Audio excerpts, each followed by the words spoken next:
Chapter 10. 10:45 a.m. Sam found it hard not to worry while she worked with the animals.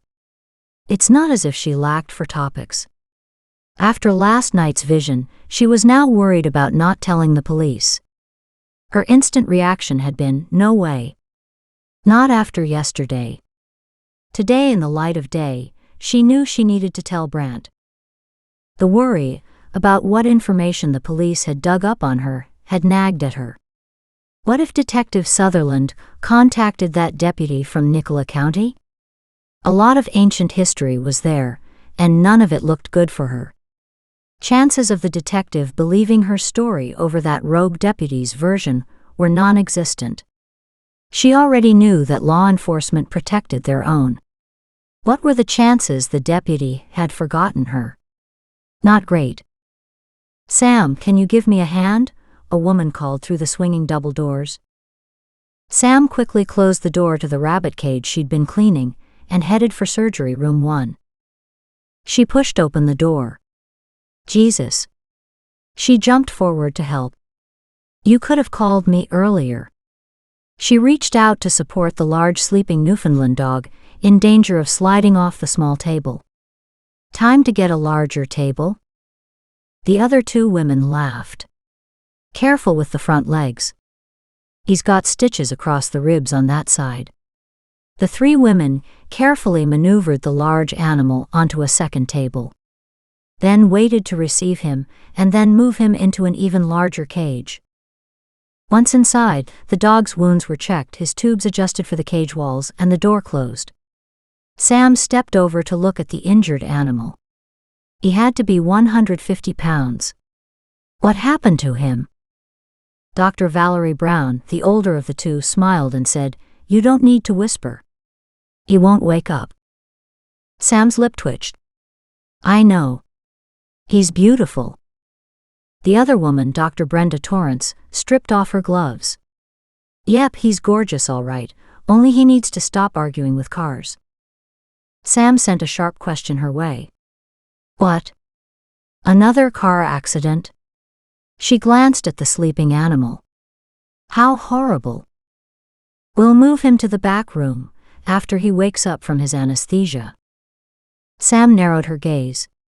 Funny lights played over the surface of the dog's thick fur coat. Weird. Shivers raised goosebumps on Sam's skin. A vision reached into her brain and took over her sight. The dog was hurt worse than the minor repair held together by the stitches. Images crowded her, the dog up in the air, tumbling before hitting his left hip on a fire hydrant. Did he get the cut from the car or from the landing? She focused on the animal's body, searching for any clues as to what else could be wrong. The front grille of the truck ripped a strip of hide off him. "Why?" Valerie asked. Sam gazed at her vaguely. "What?" "Oh, his left hip doesn't look right. But I'm sure you took x-rays, so that hip must be just bruised and not broken." Deliberately, Sam left, as if to return to the cages to finish her job. In the other room, she stopped outside the door and listened. Behind her was a weighty silence. What was that all about? "Damned if I know." "Were x-rays done?"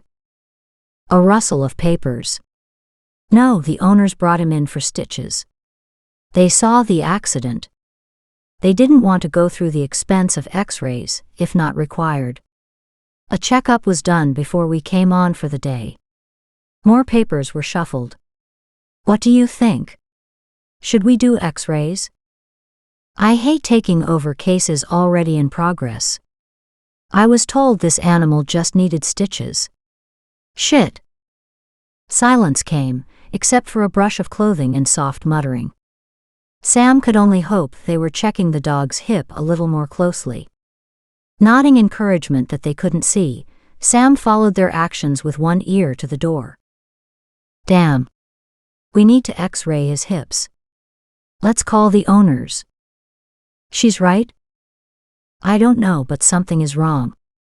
"Who did the intake on this animal?" "I'll have to check the paperwork when we're done." Sam grinned. She whispered to the empty room. There you go, boy. Now you'll be fine. She listened for another moment before heading to finish her work. It wasn't until later that she realized this was her first vision around an animal.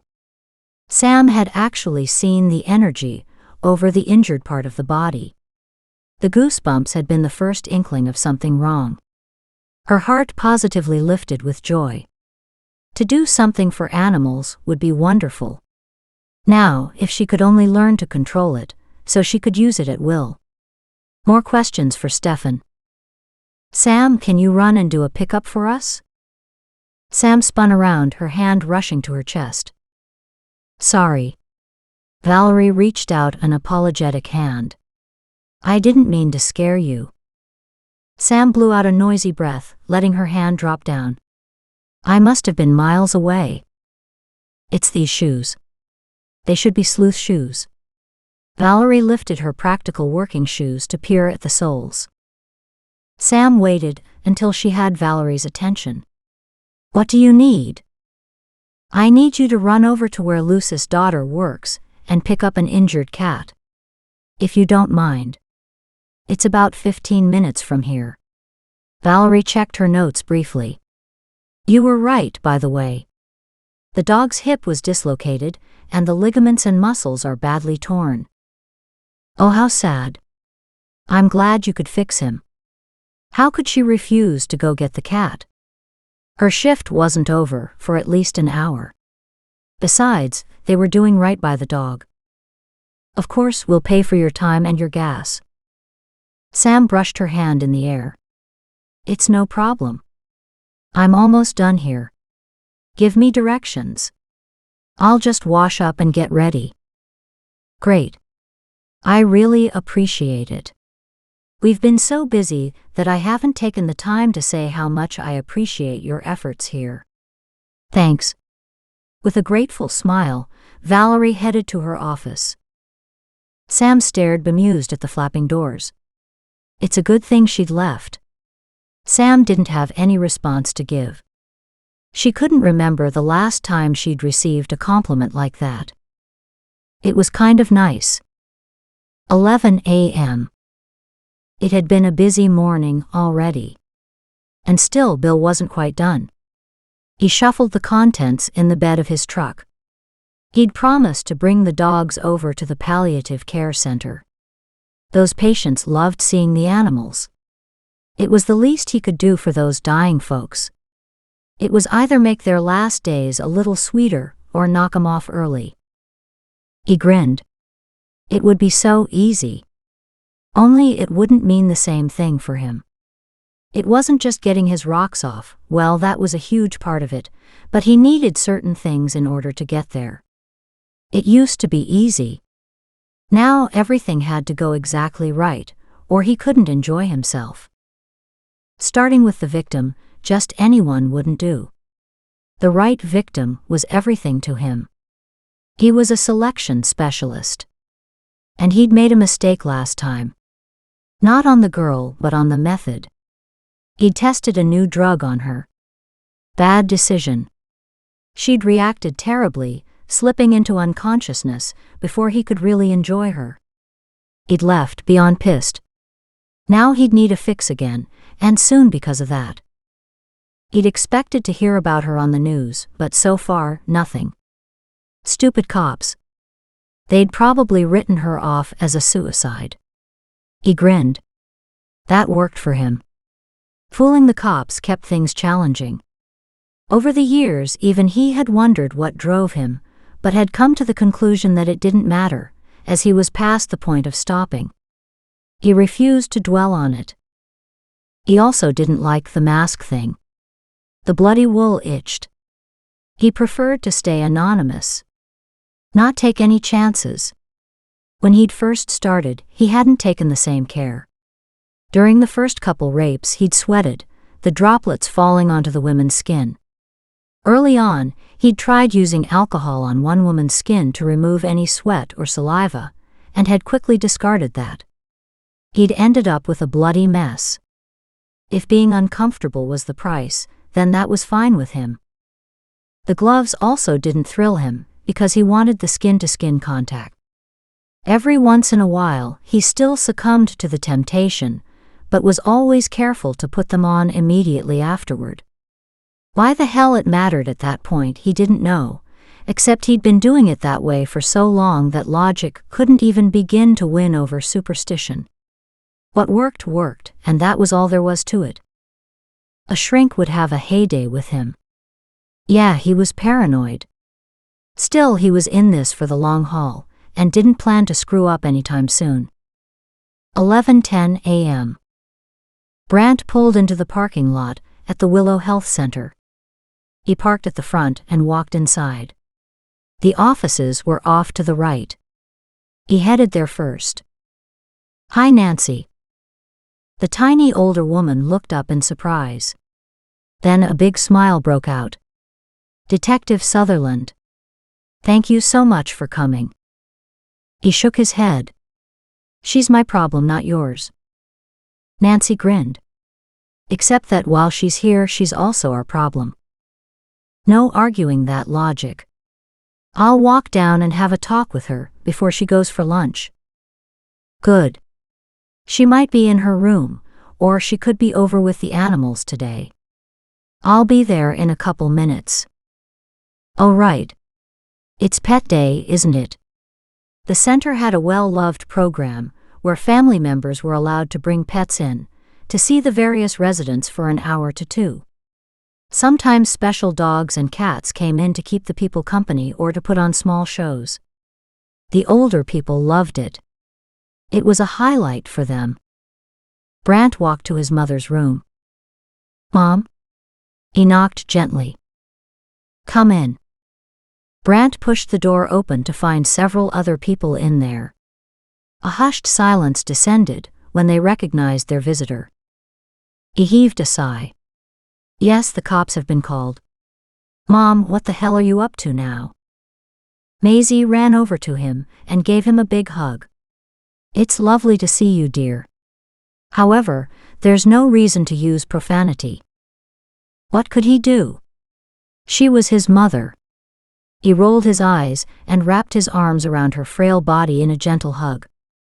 He grasped her shoulders gently and held her at arm's length. "Mom, we need to talk."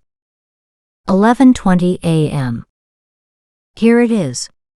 Sam slowed, pulled into the long driveway and parked. A familiar truck was parked to the right. She frowned. No reason it should be Brant's truck. Had to be hundreds of those here in town. Her pulse jumped, and she couldn't help searching the area for him. She didn't want to see him, not really, yet couldn't hold back the pulsing excitement at the thought of it. Traitorous hormones. She walked inside. Large and open with multiple comfy couches, the lobby had a friendly atmosphere. Sam could see people feeling welcome here. Bright yellows and moderate oranges blended with the lush palms and overgrown Dieffenbachia plants filling each corner. The front counter stood empty. Sam pursed her lips. There didn't appear to be a bell to ring for service either. Sam frowned. She checked her watch. Surely it was early for lunch. Not knowing how a place like this worked, Sam found herself choosing between two corridors and took the left one. Various doorways along the hallway were identified by numbers. They appeared to be apartments or self-contained suites of some kind. They didn't look like the hospital rooms she'd assumed they would be. Having never known anyone living permanently or temporarily in a place like this, she found herself wondering at the circumstances that would leave them here. Did these people not have family, or were they alone like Sam was? Were they happy here? Or did they pine away, always wishing for a better life? Living alone for so long in a place like this could seem like a prison. Did some of these people have families to live with? Laughter drifted toward her. Curious, Sam followed the sound. Glancing back, she saw the reception desk remained empty. The hallway opened up into another large sitting area, with many tables surrounded by people. Some played cards, others were engrossed in chess, and still others petted several dogs. Animals. Now that was a nice touch. Sam smiled at a particularly large feline that strolled regally between several legs, her leash getting caught up, to everyone's enjoyment. Sam looked around for someone in charge. Everyone appeared to be in the same age category. One younger man was with a basset hound on a leash. The dog appeared comfortable, sprawled in place, showing no interest in being dragged across the room. Sam smiled. The dog was gorgeous. Evidently, several of the residents thought so too. Several bent to pat the dog's long ears and rotund belly. No one appeared bothered by Sam's presence. In fact, no one even seemed to notice her. She continued past the group and headed down a quieter corridor, where she found several more doors. One opened, and a small woman with a name tag on her shirt walked out. Finally, Sam stopped. "Excuse me. Do you know where I can find either Sarah or Nancy?" Belatedly, Sam read the name tag. "I'm Nancy. Sarah has gone home for the day. How can I help you?" "I'm here from the vet hospital in Parksville to pick up an injured cat." "Oh my goodness. You've been walking around here looking for me, haven't you? I'm so sorry." Sam smiled at her. "No problem. How is the—" Her voice trickled to a stop as a large man stepped out of the room behind Nancy. "Brant?" She blushed and quickly corrected herself. "Detective Sutherland, I mean. What are you doing here?" Nancy jumped in. "Oh, do you two know each other? That's wonderful. Why don't you stay here for a moment while I locate the poor cat?" With a bright smile, the cheerful woman hastened down the way Sam had come. "No, I'll come." But Nancy was already gone. Too late. Nancy can move very quickly when she wants to. "Brant, who are you talking to?" A spry lady with bottle blue hair came to the door. "Oh." She smiled, a little too brightly. "How nice. Brant, invite your friend inside." She turned to Sam. "Hi, I'm Maisie, and Brant is my son." Sam smiled weakly. "Hi." Of course this was Brant's mother. "Come in, child." Sam found herself maneuvered into the small suite, where several curious seniors instantly surrounded her. Behind her, she heard Maisie whispering loudly to Brant. "Now I know why the others wouldn't do. All you had to do was tell me about her. This is wonderful." Maisie beamed. Sam closed her eyes. "Uh-oh. Mom, don't start with me." "Of course not. I'm too happy to argue with you." She bustled over to regard Sam, like a unique species under a microscope. "Move, everyone. Give the child some space." She snagged Sam's arm and led her to the couch. "My goodness, there's not much to you, is there?" "There's enough. I'm actually quite healthy." Sam tried to defend herself, while allowing Maisie to shove her gently onto a flowery couch that probably had many stories to tell. For all the gentleness behind this woman's gestures, Sam sensed a steel core. She might be Brant's mother, but Sam doubted she had let him get away with much. A warm cup of tea was placed in her hand, followed by a small plate heaped high with cookies. "Oh no. The tea is just fine, thank you." "Nonsense. You need to eat more." A polite way of saying she was too skinny. Another silver blue head popped around the corner. "So your son is here, is he? Now you'll get it, Maisie." "Nonsense. He can solve this." This came from one of the people who had been in the small room the whole time. Brant interrupted. "Let's return to why I'm here. Mom, what are you up to now?" She rose with a gentle smile on her face. "Surely they didn't call you over this little bit of fun we're having, did they?" Multiple voices chimed in, with their take on the situation. "Mom, this is the third time this month. What's gotten into you?" "Why, nothing. Besides, this isn't my fault. This time it's your fault." Brant shook his head, clearly confused. Sam couldn't believe it. She watched in bemusement, drinking her tea, as 15 elderly people in the room crowded around Brant, all of them talking at once. Okay, one at a time. Come on, everyone. Calm down. Jackson, you take it easy, I don't want you having a heart attack again. Colonel, good to see you. Do you know what Maisie is up to this time? The Colonel laughed, a deep Santa laugh that charmed Sam. Of course. She's acting as a bookie again. Mom? Brant spun around to see his mother calmly counting a column of figures. What are you doing? Nothing much. Just taking bets on Joshua's love life. She snickered. Or lack of it. Several giggles and guffaws filled the room. Joshua. Yeah, the sourpuss that runs this place. He has a new girlfriend, so we're betting on how long before it all goes south. Personally, I don't see it making it to the end of the month. More laughter came, as several other people boasted what time they'd bet on. Brant groaned. As always, his mother had fired up her social circle. Brant just stood, his mouth working, only no words came out. Sam giggled. Everyone spun to stare at her. Maisie hopped to her feet and walked around her son. A delighted smile lit up her face. Oh my child, that sounded a little rusty. Sam's eyes widened at that comment. She knew she didn't laugh often, but surely calling it rusty was a little extreme. Brant, I like her. Except she's all skin and bones. She turned to Sam. Surely you're not one of those hung up on all those fad diets, are you? Disapproval swept the room. No ma'am. I'm not dieting. Fat chance.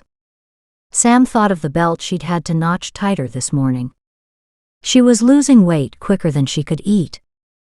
You're all eyes too. Life has been hard on you, hasn't it?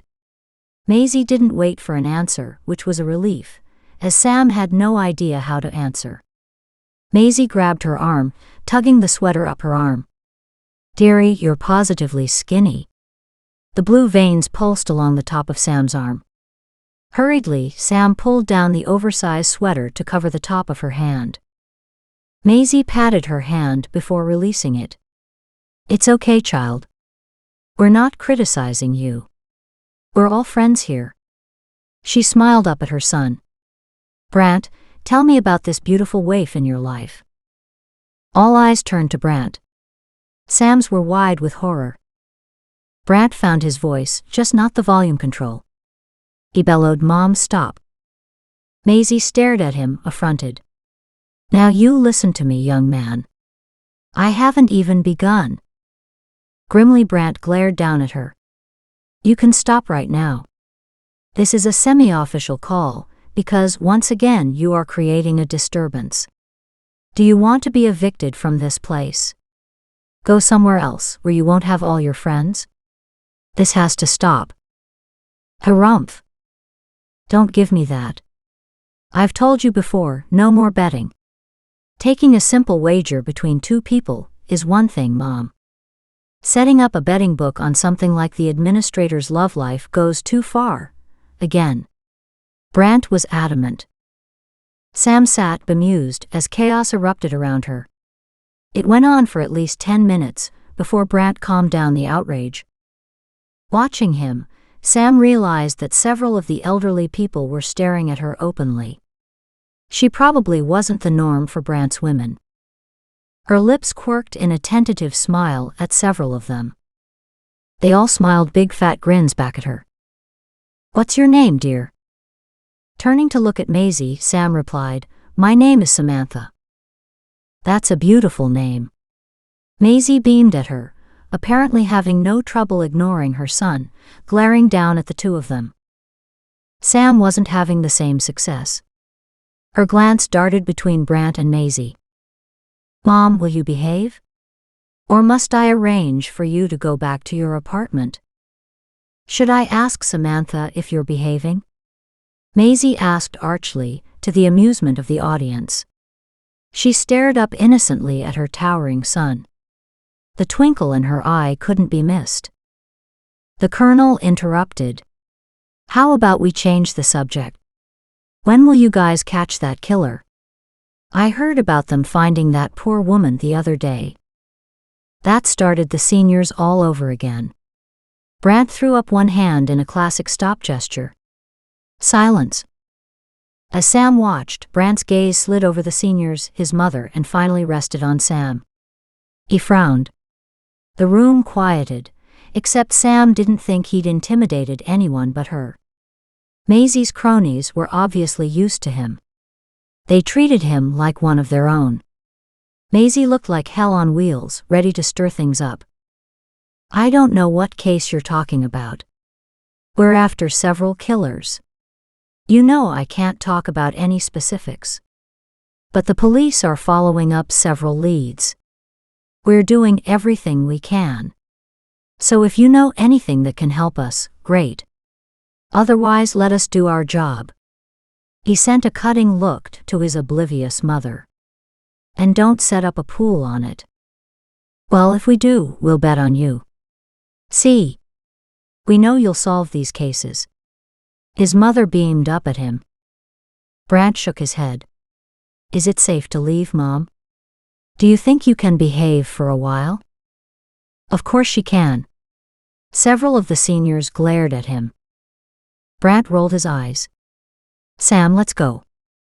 Sam hopped up but had to tug her hand free from Maisie's clasp. I have to find Nancy and the cat. We'll stop at her office on the way out. Maisie rose and wedged herself between the pair. Sam, please come for lunch next week. Brant, when can you bring her? Oh no, I couldn't do that. Sam shook her head. Why not? Sam didn't know how to answer. She slid a sideways glance at Brant. Their eyes met. She shrugged, not knowing how to answer the question. Mom, Sam and I will discuss it and I'll get back to you. He tugged Sam farther away from his mother. Now we're leaving. Not without a kiss. Official visit or not, I'm still your mother. Brant obediently bent to give his mother a quick peck on the cheek, before snagging Sam's arm and pulling her down the hallway. Sam felt dozens of gazes following their progress out the door. What was that? Sam glanced behind, sure she was being watched. A line of curious faces watched every step they took. Maisie stood in the doorway, a satisfied smile on her face. The other side of my life, he muttered. Sam easily read the adoration for his mother in his eyes. Her heart warmed. A guy who loved his mom had a lot going for him. Uh-oh. Has she got the wrong impression? Sam shook her head. I don't know what just happened. I came to pick up an injured cat. What happened? My mother happened, he said wryly. She's a force to be reckoned with. Sam motioned behind her with her hand. Is she always like that? Yes. Unfortunately. She's lovely. You're very lucky. Sam couldn't help but wish she had had someone so lively and bright in her world. She felt more than saw Brant's gaze upon her. She refused to face him.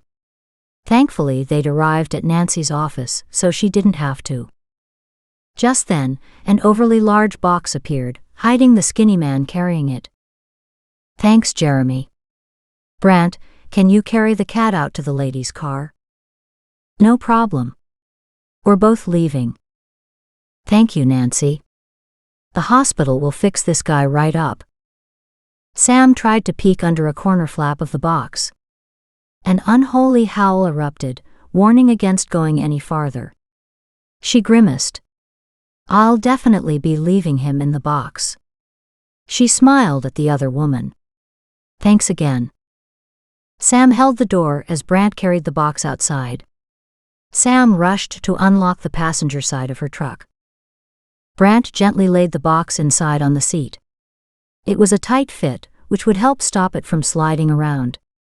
There you go. He straightened and studied her.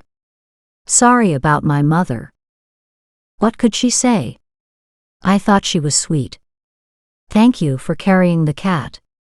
She unlocked the driver's door and got in, anxious to avoid awkward goodbyes. See you around. She cranked the engine and backed out of her spot. After turning the vehicle around, she was ready to head onto the highway, but Sam was forced to hit the brakes. Brant stood in front of the truck, stopping her from going anywhere.